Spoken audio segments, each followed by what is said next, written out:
Welcome to Wellness Made Easy with Wendy and Kirsten. Hi, I'm Wendy. After I graduated with my master's in wellness management, I started my own company, T2 Coaching, Health, Fitness, and Sport. And I'm Kirsten, an athlete, vegan, life coach, and girl mom, running a business focused on helping others create a life they love. We are here to explore all things wellness to help you become the person you've always wanted to be.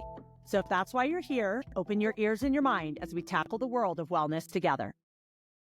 Hey, everybody. Happy New Year, Wendy. Happy New Year, Kirsten. How are you? I'm doing so great. How are you? Good. I love a new year. I know. That's why you're doing so great. I know. Just because it's a new year. Just because it's a new year. If ever it's a Monday or a new month, I'm always just so hopeful and excited and full of motivation and ready to rock. Good. I know. So what's your wellness win for the week?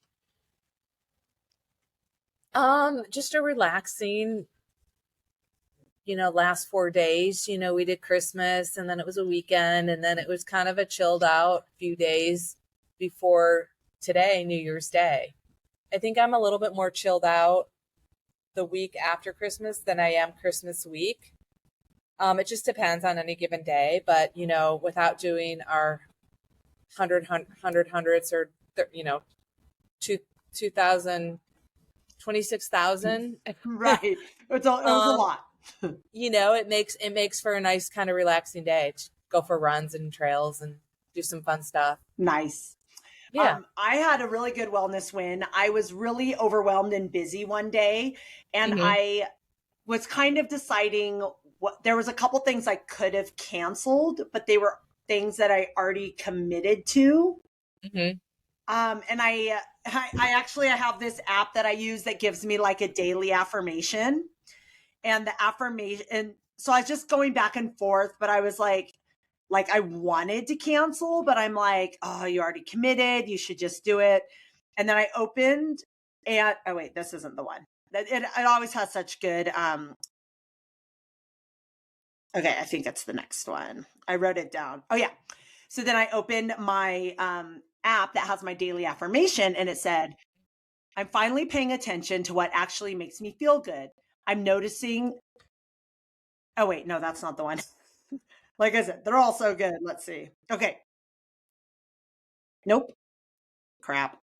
Anyway, it said something about listening to what my needs are instead of trying to please other people. And, I think this is it because it's really good. Oh yeah.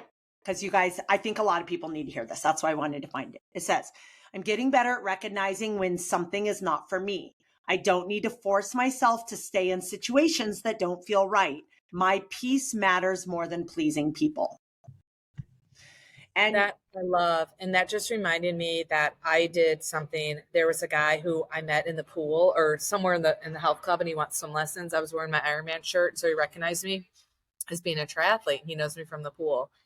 And I think I've only seen him once, but he texted me and he's like, I'm at the club. Can you meet now? I'm like, no, I'm not going to be there till 3. Oh, can you meet at 3? I'm like, no, I got things going on at 3. Gotta plan this. Right. And after I had said, like, I don't mind meeting, but I have to plan ahead. And I told him I'm not available the 22nd, 23rd, 24th, 25th. So maybe the 26th. It was really annoying, to be like, him to be that way. And I'm like, all right there is a sign that he's not my ideal athlete. I'll probably just do swimming with him, but I don't want to coach him. Right. Because I don't want to coach someone who's like, can you meet now? Yeah. I'm here now. It's just really annoying. So I have my boundaries. We talked about boundaries. I have my boundaries. I always go to my mom's on Tuesdays. And the last month of the year, I had other appointments scheduled on Tuesdays, like dentist, haircut, stuff like that. And I'm like, no, this is my time with my mom. I want to spend more time with my mom on Tuesdays. I don't want to have to go over to her house late because I have a dentist appointment, or I have to leave her house early because I have another appointment.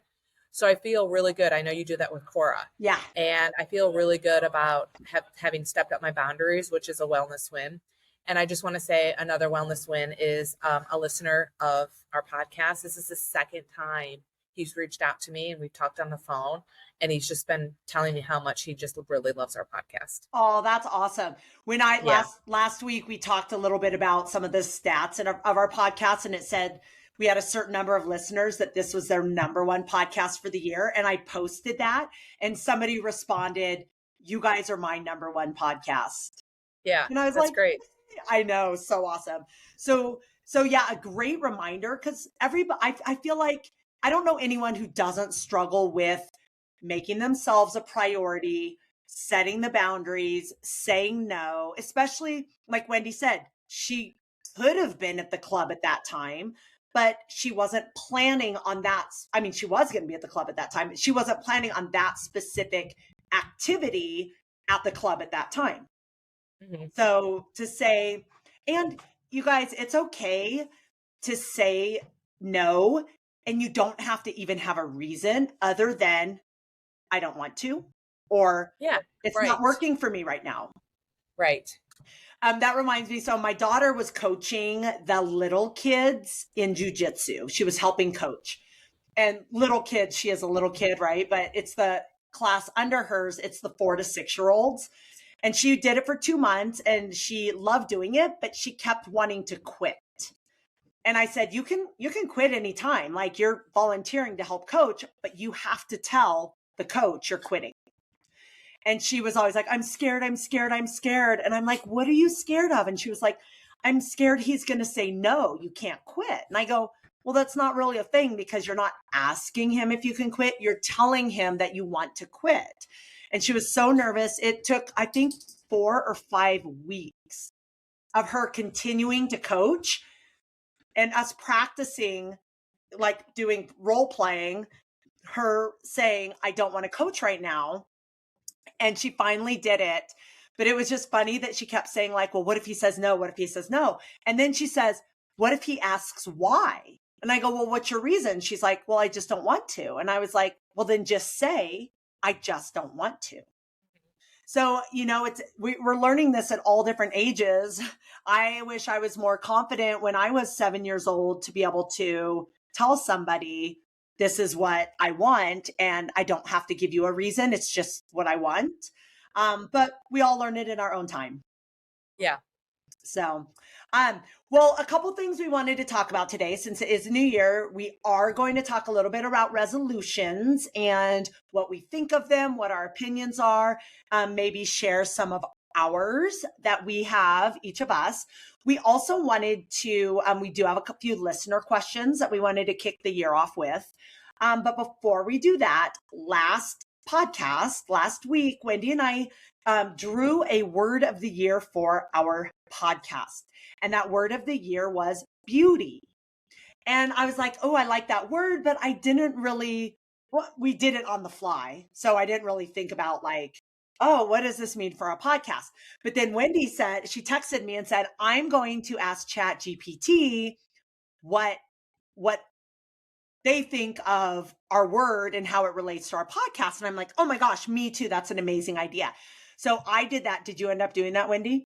I did it, but I haven't looked at it since last week. Okay. So I did it too. And I didn't read the whole thing because it was really, really long, because ChatGPT knows me inside and out. But I loved what it said. So I thought we could each share like a couple pieces that we thought were really cool, and how beauty ties in with our podcast and why we do it, what it will look like next year, and et cetera, et cetera. So did you want me to go first? Yes, because I haven't looked at it since I asked. I haven't either, but I remember especially the first part. So I'm going to read the first part because I really like that. And then, like I said, I think I got 10 ways that we could tie in beauty. But this was the initial response. I love that beauty came through for Wellness Made Easy. It actually fits your podcast heart perfectly, especially given how intentional you and Wendy are about simplicity, accessibility, and real life. And then it goes on to say, here's how I'd interpret beauty in the context of your podcast and how you can use it as a guide guiding thread moving into 2026. So the first one I really liked because it says what beauty means for wellness made easy. Beauty as noticing, not perfecting, because we've done several podcasts on not being perfect. Wendy and I built this whole podcast on definitely not being perfect, starting the actual podcast.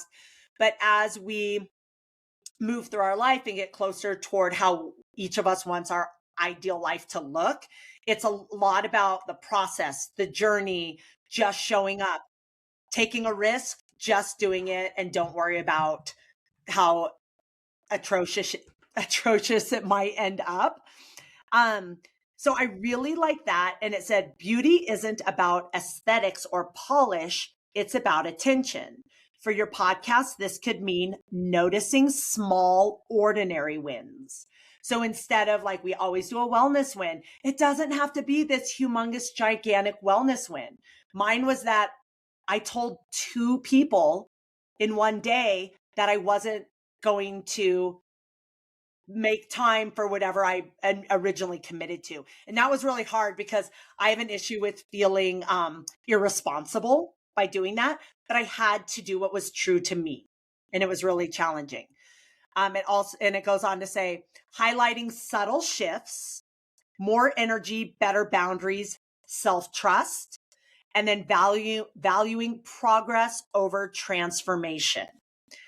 The message is wellness doesn't have to be dramatic to be beautiful. This aligns beautifully with your easy, low effort, accessible mission.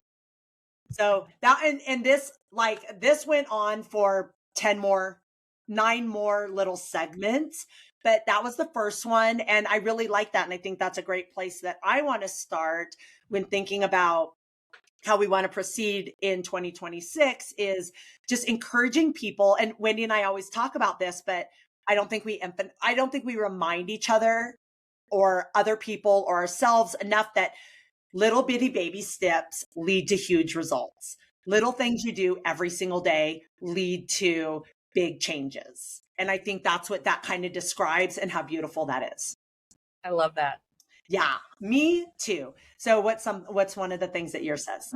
So it says what beauty means for the podcast. Beauty isn't perfection. It's not podiums, PRs, or perfectly executed plans. Beauty is meaning. It's found in the process, the effort, and the why we do what we do. And you always talk about why, so that's perfect. We always talk about the why. For the podcast, beauty represents the beauty of showing up when motivation is low, the beauty of progress that doesn't show up on the watch, the beauty of consistency, even when results are slow, the beauty of aging, adapting, and still choosing ambition, the beauty of letting go of comparison and FOMO. The beauty is a messy middle, not just the finish line. How it ties into the podcast. The podcast isn't about chasing more. It's about noticing what's already there. Beauty comes in the lens through which you explore identity beyond races, training as a practice, not a performance, finding satisfaction without losing drive, growth that's quieter, deeper, and more sustainable, redefining success as alignment instead of achievement. I mean, I'm sure because again, ChatGPT knows me too, but that's a lot of stuff I write about, and a lot of my content, like on social media, has to do with that. And it ties into my word of the year, which I said on the last podcast, is do simple better. And this kind of ties into that quote of do simple better. Yeah, exactly. And I think this will be great moving forward because it kind of shows us that we're already on the path that we chose 1 year ago to go with our podcast. And it's just reminding us to stay the course, keep it simple, and stay in alignment. My word this year was alignment, and just making sure that everything we do is in alignment with where we want to go with everything. So I love that we both got really good answers. That ChatGPT is a genius. Yes. All right. So I want to go into a little bit of New Year's resolutions. And we talked about this last year. We'll talk about it next year because New Year's that's very common in New Year's, especially in mine and Wendy's field of health, nutrition, wellness, triathlon, training, racing, being better wanting to be a better human, personal growth, everything like that. So I feel like we're going to talk about it every single year, and it'll probably be a little bit different every year, because as we change, so do our views on what this all means. So for you, what's a New Year's resolution? What does it mean to you? And how are you working on that this year for 2026? Well, I don't really do any type of resolution. There's nothing I'm trying to resolve. Having said that, I like to think of resolutions going into New Year as more like goals that I have. So in 2025, I had a goal of reading 25 books, which I achieved. I think I'm up to 27, 28.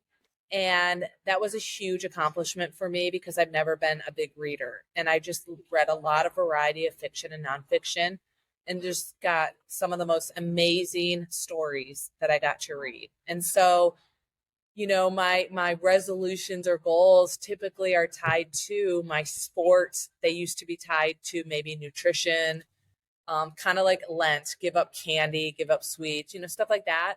And I just don't feel like I need to do that anymore. That's not something that's going to bring me joy or satisfy me. So I'm not the typical New Year's resolution type of person. And as far as like goals go, I haven't really quite established them yet. I have some goal events that I'm doing. I have some goal times or performances that I want to achieve. And I'm still kind of looking for that non-activity goal, like reading 25 books that I had in 2025. I'm still trying to come up with what that's going to be. That's awesome. So what would you say to people who come to you and they're like, I want help making a New Year's resolution, since you're not a New Year's resolution person? And if somebody else is, where would you go with them to help them either understand what could potentially be their New Year's resolution, or help them guide them through some goals? First, like I ask everyone, what's your why? Why do you want to make a New Year's resolution? And so based on the answer of what's their why, because that drives motivation, always think of your why when you're not motivated, because your why, when you have a strong why, the how is easy. And then I would probably, talk about categories of life, sport, relationships, career, work, family, and see if any of that resonates with them, that they want to change something in one of those categories of life. And then based on what their why is and what they're hoping to change or resolve in their life, then makes it a little bit easier to help them decide what is going to align with them and bring them the most joy and achievement that they're looking for. Yeah. And I'm with you on the, if I think of a New Year's resolution as resolving something, I wouldn't have the New Year's resolutions that I have. I think of New Year's resolutions are, what do I want to accomplish, or what do I want my intentions for the year to be, or what do I want to happen in the year? And I used to be super, super specific with my goals, because I do believe the more specific you are, you'll know where you'll know where to. If you don't know where you're going, you won't know how to get there, and you won't know where you are there. But I used to be a lot more specific, and now I think I'm a little more general, in that these are my intentions. This is what I want it to look like, and how it happens is a little bit more kind of elusive. Like, it can happen any way it wants, as long as at some point I start moving toward this specific place. Right. And I just want to say something about goal setting. I always help my athletes work with the SMART goal acronym, being specific, having it be measured, not just, I want to do this. I want to do this 5K run, maybe measurement. I want to do this 5K run, maybe under a certain time, but just finishing is a measurement. Specific, measurable, achievable or attainable, realistic, like it's dumb to have something that's, is totally out of your reach. Those kind of goals are actually okay, but you want to have something at least that's a little bit more realistic to you and what you're doing. If you're not a runner, and you can't run because of a previous injury, and you can't run, don't have a goal of running a marathon. That's not realistic for you. And time bound. I think it's really important to put a timeline. The timeline could be by December 31st, 2026. Just having that timeline helps you do the action plan and the process of attaining your goal. Yeah. And I really think it's important if you have a gigantic goal, like lose 100 pounds. Sometimes goals like that, it's hard to get motivated and excited because it's so big that it's overwhelming. And that happens in a lot of categories to a lot of people I know. You're like, this is so big, I don't even know where to start. And so you just keep procrastinating, putting it off. So I highly recommend, if you have a giant goal for the year, is to really break it down into smaller chunks and celebrate like mini goals, not just like, I want to lose 100 pounds by the end of the year. Maybe it's, I'm going to lose 8 pounds a month. Break it down, 2 pounds a week. What do I need to do? How do I need to change my diet? How do I need to change my exercise? How do I need to change my sleep to get there? And then celebrate each of those things. Because if you have a giant goal and you wait to celebrate until you hit 100 pounds, it's going to be a really long road to get there. And it's going to be pretty lonely. Right. And again, like you were talking about, an action plan is really important when you set these goals, is to have that action plan, that time that you want to achieve it. What do you need to change, or what do you need to implement, and be intentional.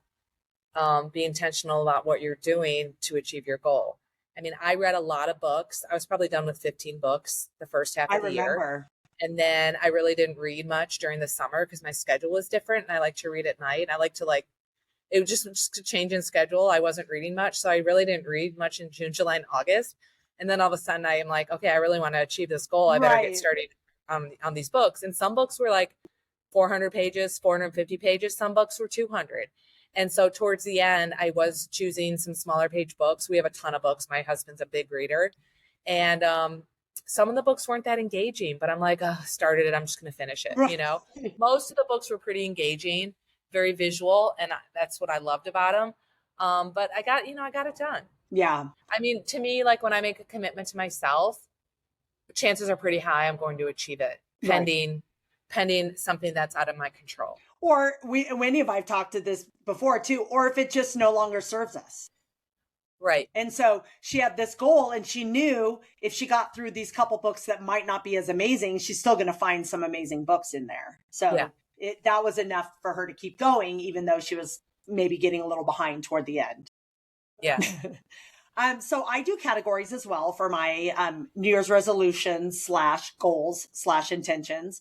And I used to use, Jack Canfield has 7 different categories. I don't remember them, but I used for like 10 years. Those are the categories I use. And there were 7 different ones. And it was health, community, spirituality, family, job, business or job. It was, it was the basic categories. But the last 10 years I've had, I have a it used to be a website. I don't have it anymore. I used to have a blogging website. I had like 200 blog posts on there. And then I decided not to do it anymore. But it was called Food, Fitness, Finance, and Fun. And when I had my daughter, I added family, because even though I've always been close with my family, it wasn't as much of a priority as it is once I had my daughter. So I kept my Facebook group that same name, Food, Fitness, Finance, Family, and Fun. And so I like all those categories are really important to me, which is why that's the name of my Facebook group. And I think that's the name of my YouTube channel too. So what I've been doing the past maybe 8 or 10 years is I do like 3 goals in each of those categories. And I haven't really done where I write it in my book, because I write everything down. I write it in my calendar journal. I haven't done that yet, because I do that more like this week. I'll probably work on that this week. But I did come up with at least one goal for each of my categories. And if some of you guys like the idea of making goals or resolutions or intentions, and you're looking for some categories, or you're looking for some ideas in certain categories, I was just going to share my categories and one of my goals in each of them. Because because it holds me accountable and it allows me to put out in the universe, here's what my intention is, but also maybe give you some ideas for those of you who like the idea of setting goals or New Year's resolutions, but don't really know where to start. And before I go into that, I agree with Wendy that make them realistic. And if you have a goal that you've had year after year after year that you're not making, I want you to look at why you're not making that goal and not just set the same goal. Because I've done this before in my finances, and my mother does this every year with her health. We just talked about it last week on our date night. Every year, she makes a commitment, a resolution, a priority to make exercise a priority. And every year she does not do it. So if that's you, and I'm like that with my money every year, I'm like debt free, debt free, debt free. And then I'm like, oh, buy all the things. That's something to look at. What is keeping you stuck and keeping you from achieving this important goal that you say is a priority to you? So that's great feedback. Yes. So definitely, instead of just writing down, lose 10 pounds, lose 10 pounds, lose 10 pounds. If that's your goal every year and you haven't made it, you need to look a little deeper into what's holding you back. What are you afraid of? What happens if you do make this goal? Why isn't it a priority? What can you do to make it a priority? When will it become a priority? There's a lot of questions that you can ask yourself. And Wendy and I, as coaches, that's what we do. We ask you all those questions to dig down into why you're not accomplishing the things that you say are a priority. So just something to think about as you're going through your goals. So I'm in my categories I just mentioned: food, fitness, finance, family, and fun. My number one food goal is I'm to not eat close to bedtime, because I've noticed through my Whoop that I've been tracking everything for the last 4 months, is my recovery on the days that I don't eat late is way, way better than on the days I eat right before bed. Like that's something that's super noticeable. And I hadn't recovered very well the past 4 days. And last night at work, because I get off late, I ate a couple protein bars, and that was my dinner, but I ate it at like 6 and 7. I had a huge lunch and then I slept really well last night. My recovery was up amazingly. So when you eat, it speeds up your metabolism. It's going to affect your heart rate. And usually those recovery scores are heart rate based. Yes. And also I just don't sleep as well when I'm really full. And I think, there's a lot of stuff. We should talk about fasting at some point on one of our podcasts, because I'm not a faster at all. At all. I love eating, and my body needs the constant fuel, but I understand the research behind fasting. And when you give your digestive system a break, it actually helps your whole body recover better. Right. So maybe we'll put that on our list. My fitness goal is and again, these are just intentions I'm putting out there. I'm doing 3 big races this year, 2026. And my goal is to be on the podium 1, 2, 3, or 1, 2, 3, 4, 5 in all of my races, if all goes well. My finance goal is to have no credit card debt. Woo woo. My family goal is to keep doing date night every month with my mom, because that's been really valuable and really important. And we've made it work every month this year. So we'll continue that next year. My fun goal is to check off 2 new marathon states this year. And then I'm adding a business goal, because that typically ties in with my finances. But since I don't just have one business anymore, I'm more like all over the place, which I love. I don't want to change that. But I do want to get my website so that I have a few products that I either represent or that I sell that I don't have organized in one spot. So when somebody asks me about it, I'm like all over the place trying to get them a link from something. So this year is my year that, now that I'm more excited about having everything in one place is to get all my products and all of our podcasts up on my website. I love those goals. I want to challenge you on the podium goal, because placing on the podium, and I think it's important to tell people, it really just depends on who shows up. Yes, 100%. Sometimes that's just out of your control. Right. And I'm getting... So the whole like attainable, realistic part of the SMART goal acronym, I mean, yeah, it's realistic, and yes, it's attainable, but you just need to know a lot of it could depend on something out of your control, like who shows up. Yeah, 100%. I agree with that. And I'm at the older end of my age group this year. So my age group is 50 to 54, and my age this year is 54. So there's going to be some hot new 50-year-old hotshot coming in and taking over. But I like to put out that intention that that's what I want to do. And then, who doesn't? Of course, that's what you want to do. Right. Again, I think just more for the listeners, I wanted to put that out there, because I do point that out to a lot of athletes I coach. You know, it just depends who shows up. If you qualify for Kona, qualifying for Kona depends on who shows up. Yes. And I 100% agree with that. I also think to check to see if it's realistic or attainable at all, whether or not anyone shows up or not, or the top people ever show up, is looking at, and this is what I do for me and my athletes that I coach who have a placing goal. Cause this is a common goal. You know, somebody might be in their 5th year of triathlon and they want to get faster, and they say, you know what, I finally want to place in my age group at this local race. Go back and look at the results from the last 10 years of that race. And you're going to see they're really varied, but it'll give you a kind of a idea of a time goal you need to get. And then if you get that time goal, but then this past Olympian shows up that you forgot they were coming to do this race and they show up and knock you off the podium. If you still made that time goal that was a realistic time goal, and based on the last 10 years of the races, it should have got you in there. If you still get that time, to me, that's a super win.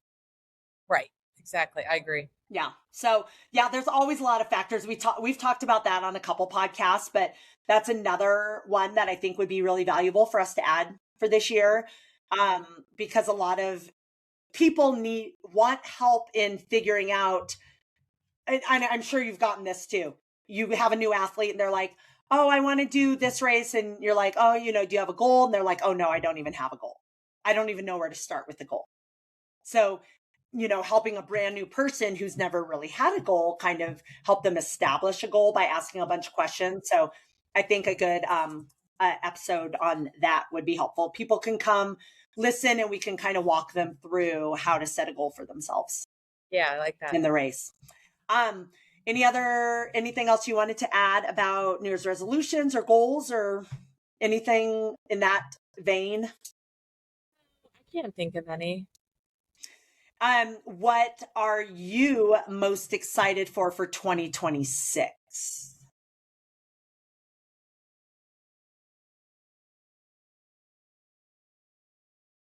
No, life is good. There's not any one thing that comes to mind that I'm most excited for. My lifestyle is pretty much the same and I like it. So there's nothing I really feel like I need to change regarding my jobs, my family, food, finance, fun. It's all going pretty well. So I think I'm just looking forward to a good year once I figure out my non-sport related goal, achieving that and staying healthy and injury free always. Yeah, but there's nothing specific I can think of for 2026. I'm really excited to I've been just kind of like haphazardly training the last few months because that's what I do in my off season. But I'm going to start. I'm 12 weeks out for my first race starting this weekend. And I like that. St. George? No, they canceled St. George. Yeah, so when I said it, I thought I know. That. I'm doing Oceanside as my first race. Have you ever done it? Yeah, I've done it like 9 times. Okay. I've done it a lot because it's near my sister. Yeah. So I feel like that I'm really excited to start doing some specific training because I've been just kind of like, and I like the haphazard training for 3 months and then I'm done with haphazard training. I like a little more structure. But I'm really excited about that whole trip because it's spring break. It happens to be my daughter's spring break. So we're going to drive to California, spend the week with my sister. And then I'll do the race at the end of the weekend and then we'll drive home, but we're going to go to Disneyland and do all the California things. And I'm just, that's awesome. Yeah, I'm just really excited. That's what my first thing of 2026 I'm excited for. Okay. I'm excited. I'm going to France in September. No way. I did not. I'm going to the 70.3 World Championships with an athlete that qualified in Augusta. And I kind of bonded with him and his family. So I'm coaching 2 of his sons right now. One of his sons is an ultra runner. And the other son wants to qualify because his dad's going.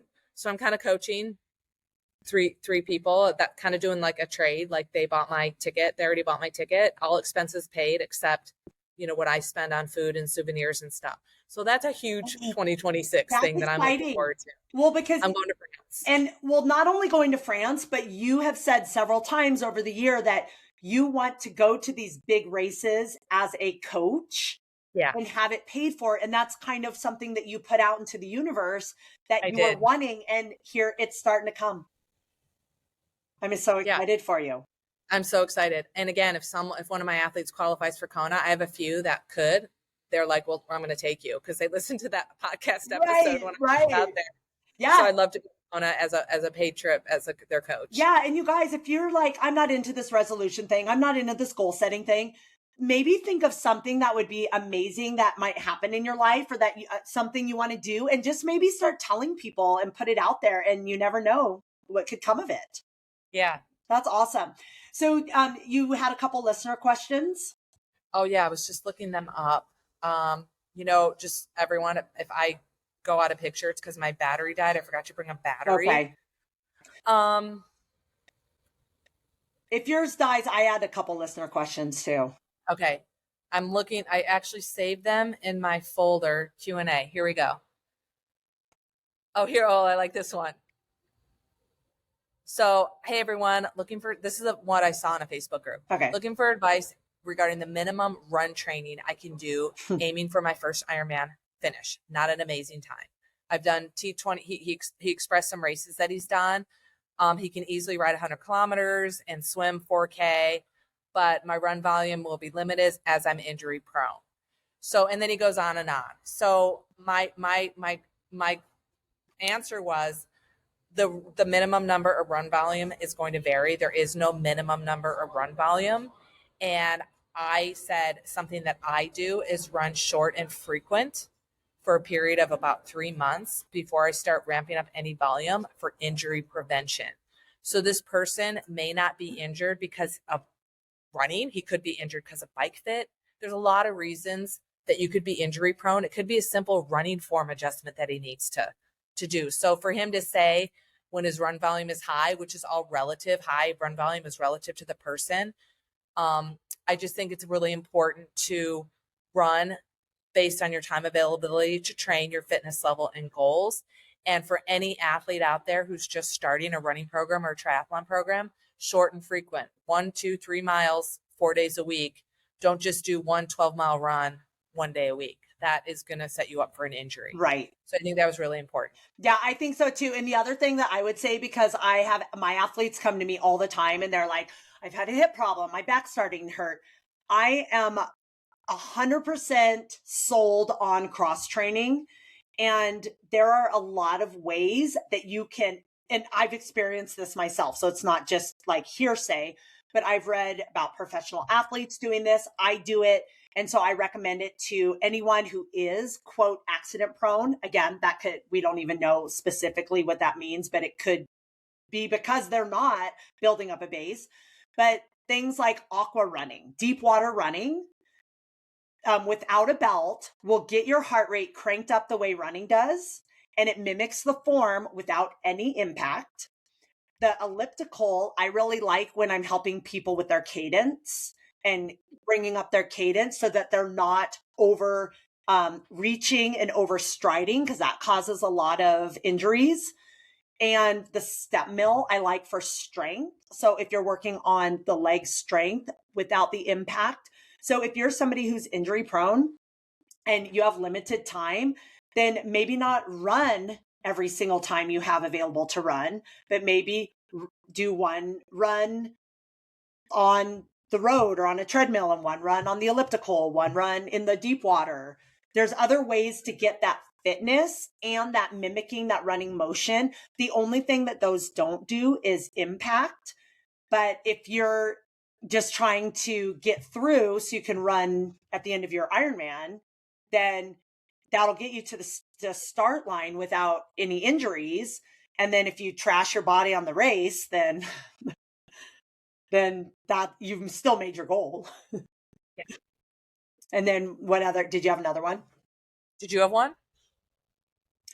I was going to let you ask one if you had one. Ask another one. Oh, yeah. Yeah. Okay, go ahead. And then I have one, but we've answered it a lot. Okay. So, hi, I'm doing a 70.3 in June. I'm doing 3-4 decent cardio sessions a week and 3 weight training sessions a week. What sort of macro split would you recommend I be doing? More weights before? I've been hitting 200 grams of protein. So basically he's saying, what macro of nutrients should he be doing to help him with his cardio and his weight training?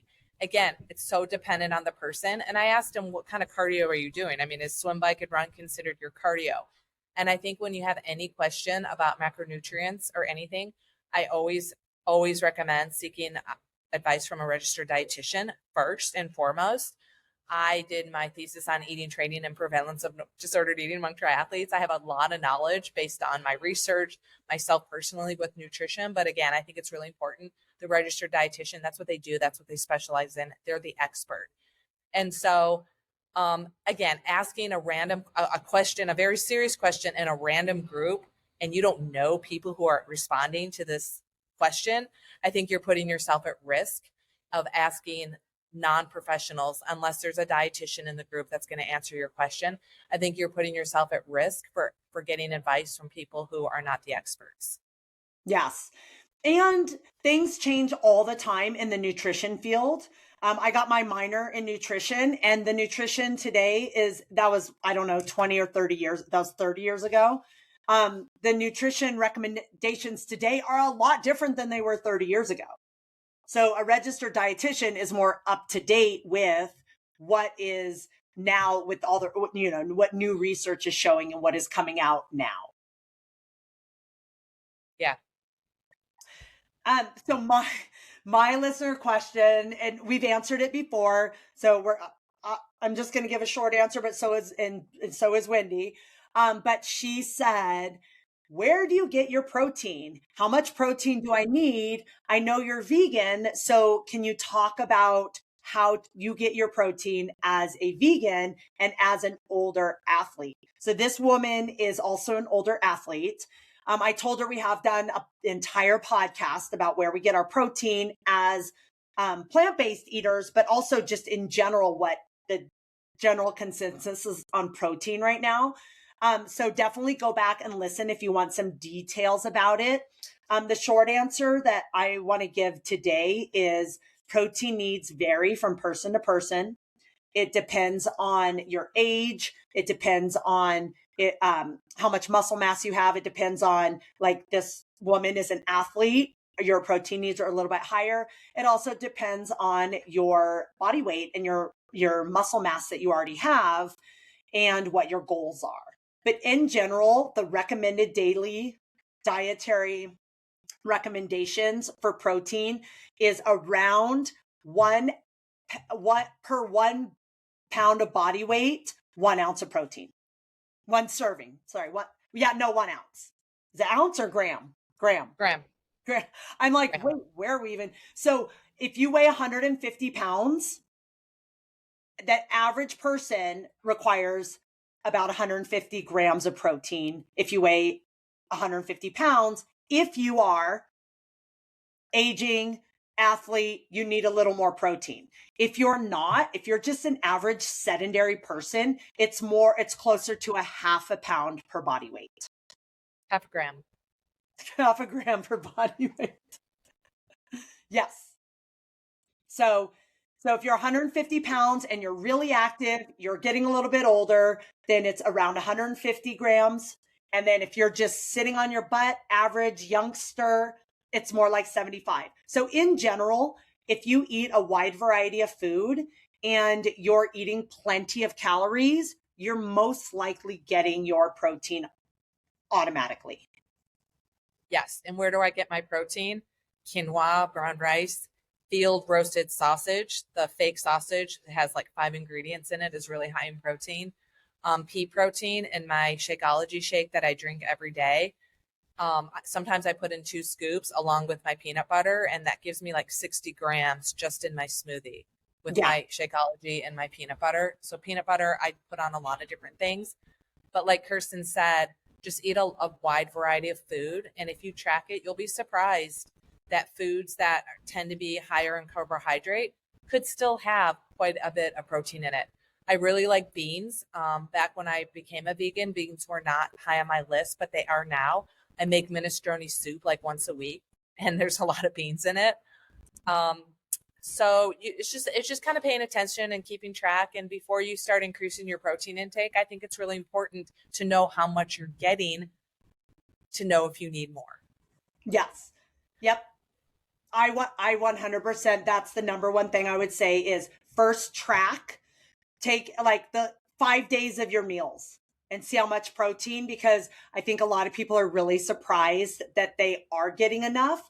I think you just hear you need more protein. And I think that's why that woman asked me, because she was like, the buzzword protein, I'm getting older, I'm an athlete, I'm active, and I'm so confused about how much protein I need and where to get it.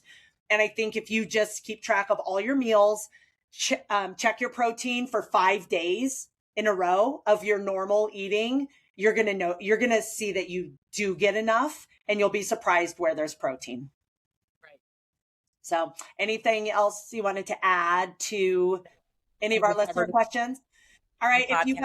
If you guys have some listener questions, we would love them. We usually try to answer at least one, but we like to get in 2 every show, every podcast. So let us know your questions. It could be about any category of wellness that you have questions about or that is confusing to you, because Wendy and we do a really good job of trying to simplify things for everybody, especially more complicated things like nutrition and working out. And I'd love to know your New Year's resolutions, you guys. So share your New Year's resolutions. And make it a great day. Yes. See you guys next time. Thanks for being here. Bye. Bye. All right. Thank you for listening to Wellness Made Easy with Wendy and Kirsten. If you want to learn more about us or anything we talked about today, check out the links in our show notes. We would love to know what you think of our podcast and what you want more of. So drop us a comment, send us a message, and help us out by leaving us a rating and a review. And don't forget to let us know your wellness win for this week. Thanks for listening. Make it a great day.